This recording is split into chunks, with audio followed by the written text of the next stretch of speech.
A lot of conspiracies surrounding climate change over the years. Well, today we actually want to look into these things: what climate change is, what global warming is, and how it is actually affecting us as Nigerians and citizens of Oyo State. So, introduce yourself now. What do you do, and what your name is, and what you do, sir? All right, thank you so very much. I'm so glad to be here, first of all. Okay. And my name is A.N.U. Okay. And I consider myself a climate action activist. Okay. Or an environmentalist, or perhaps a forest communicator. Communicator, so to say. All right. So, how did you come about being an activist, as you claim that you are? Okay, I think personally, I noticed quite a number of things around my environment. I noticed that when there is a problem, for instance, when there's a problem that is directly affecting humans, there's always a standing up, there's always a lending of voice. Whenever it comes to, take for instance, when children are being molested, there are child abuse activists, so to say. Okay. And then when people are offended, or when people are maltreated, or are in a way cheated, there's always an activist who will stand up for them. And I see all these things as it's happening because it is happening to humans directly. So we have humans who will stand up for humans. Mm-hmm. But in the case of climate, in the case of modern nature, there's really nobody, like, so to say, like, there's no voice for the nature, so to say. I'll permit my usage of voice. There's really no man to stand up. There's really not enough activists. I know there are some people now doing a lot of stuff about the climate issue, trying to bring it out on the foreign scene, trying to bring it out in the public space for people to know. People like Al Gore. Exactly. People like Greta Thunberg and the likes. They are doing quite a number of things. But really, in this part of the divide, in this climb, in this society, in the African society, and Nigeria particularly, there's really not much as it is ought to. That's my opinion. In my own opinion, I feel like we talk about there are many activists for everything that is affecting humans directly. But when it comes to things that are not humans, things that are not like human beings, as it were, there are really lesser voice.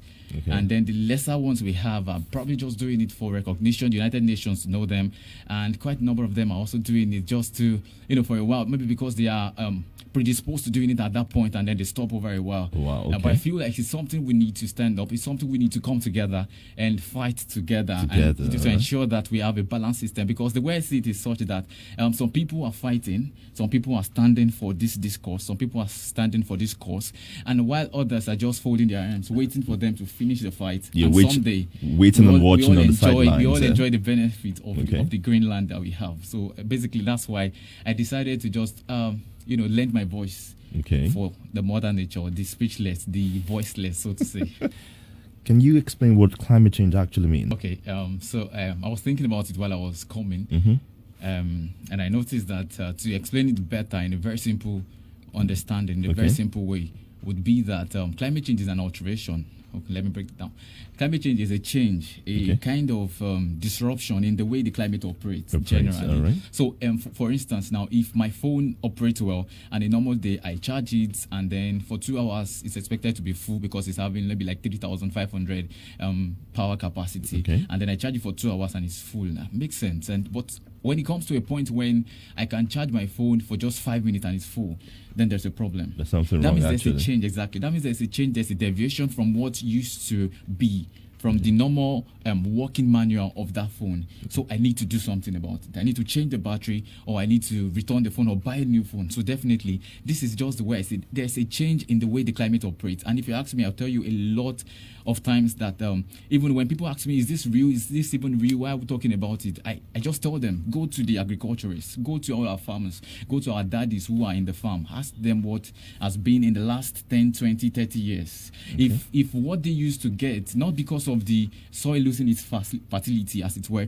but because of the change in the atmospheric condition, the change in the climate, which affects the pattern, the rainfall pattern and the temperature pattern. And most plants have temperature requirements for every one of them. So all of these things are quite important in discussing this. So the way the whole climate is changing is such that there's a change, there's an alteration, there's an anomaly in the way it operates, there's an anomaly in the time where we have our seasons. There's an anomaly in the time when we have, just like everybody can tell. I mean, like if you ask people, just do a vox pop for people around the street, and you notice that they will also tell you that, late December, before we started experiencing Harmattan, it was quite a number of days into the new December, into the new year, sometime around that. So it was really not balanced as it used to before. When it's November, we all expect Harmattan. We expect that there will be so much fog in the atmosphere and a lot of that. So, but these days, these things are changing, and it is very evident. It is obvious. We can feel it. We can see it. It is not something that we just need to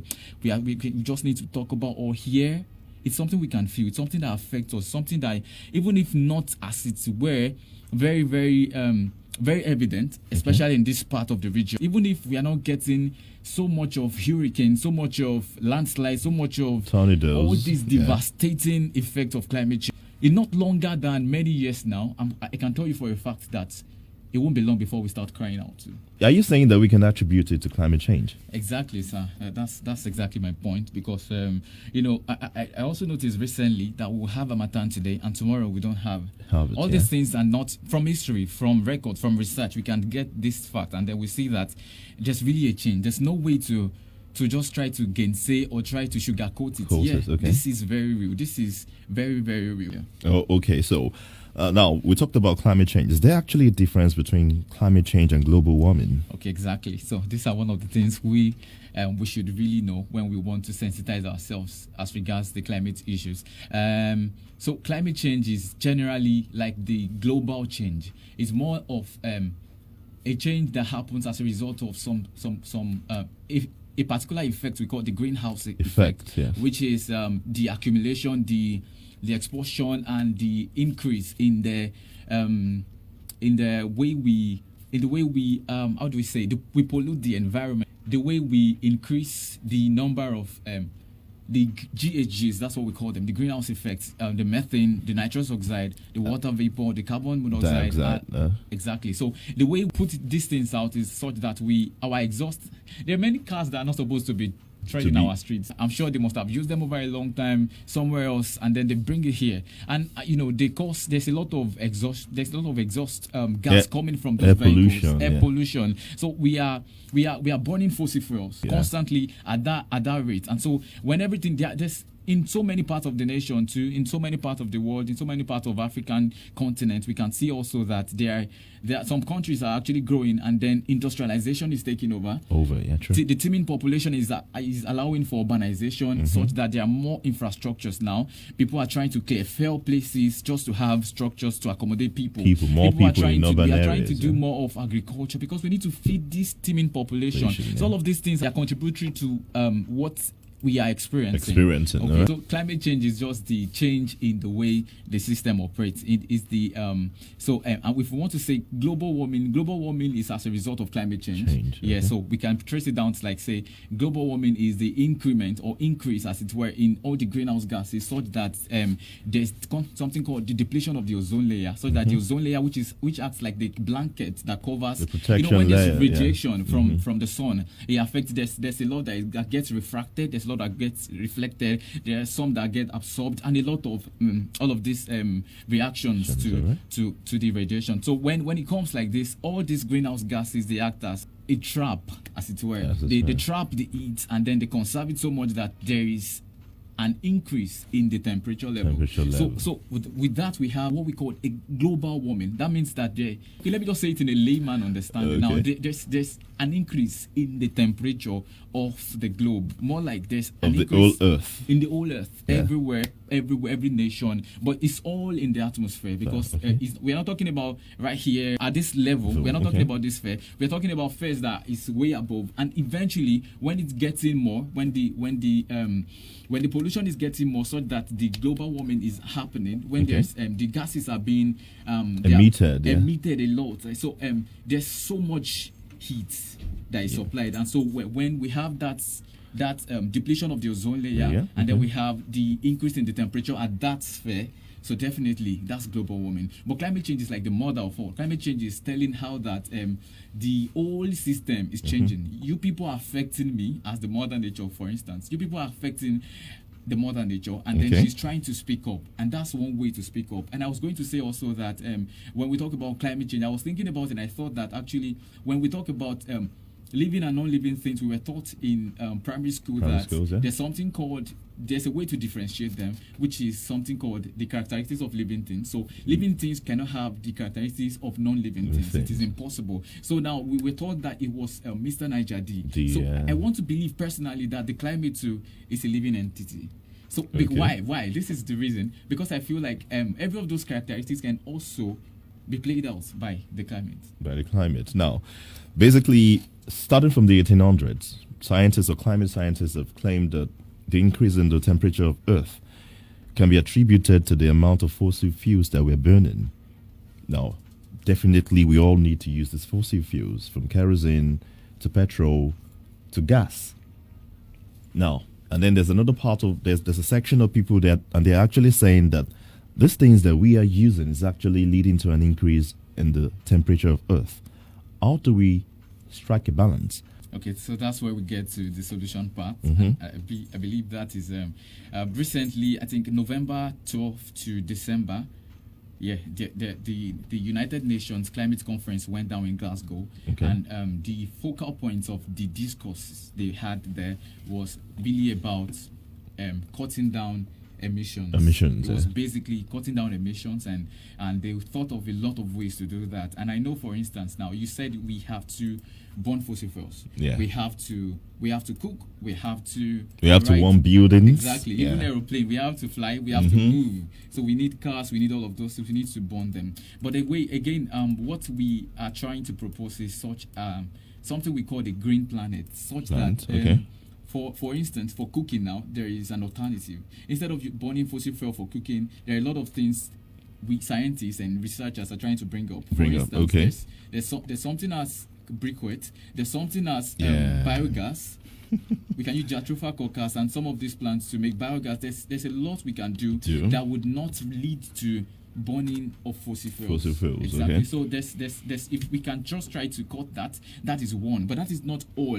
I'm not going to say whatever we are trying to propose is really not going to solve the problem at once. It's going to help in reducing the amount of emissions day by day. So it is possible we cut down these emissions of all of this carbon monoxide that we pass into the air. Another thing I feel is very important in this discourse is sensitization, awareness of this. A lot of people don't know. Now, if we can have strict rules in Nigeria, for instance, I was saying there was a time I was on the street and my vehicle almost ran into an accident because we could not see the way again. Why? Because the preceding vehicle right ahead of us was burning a lot of things, and then we could not see. It covered the whole atmosphere. There was really nothing to see.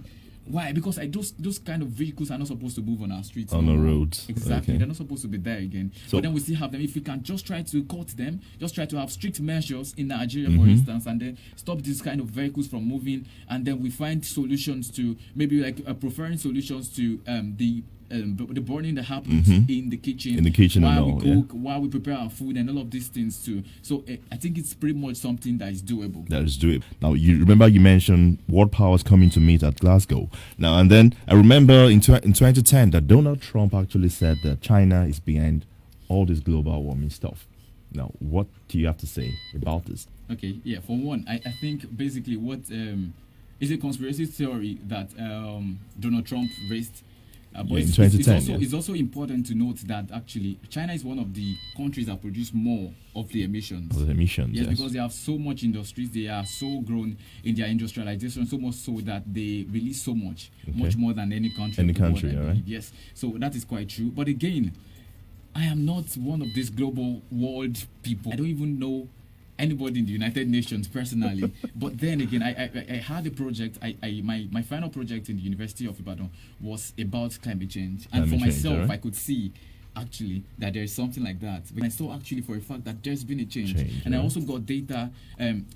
I got data for the temperature and as well as the rainfall, and I saw from all of this data that actually there's really a change. And really, there's not. I'm not trying to convince people, but I just want people to, if they can possibly, find, try to research on their own or try to look around things, they will see that these things exist. So the conspiracy theories that climate change does not exist is really it's really funny to me because I realize at the end of the day, everybody will still come to this point of saying, yes, it actually does exist. That- But I see now that people still try to believe what they want to believe. I feel like people still want to they want you to tell them whatever they want to hear. Yeah. So it's really not about whether climate change exists. It's just about some people saying, no, we don't want to stand with it because we really don't want to be involved in it. All right. How about A.N.U. Is it? Yeah, Idowu with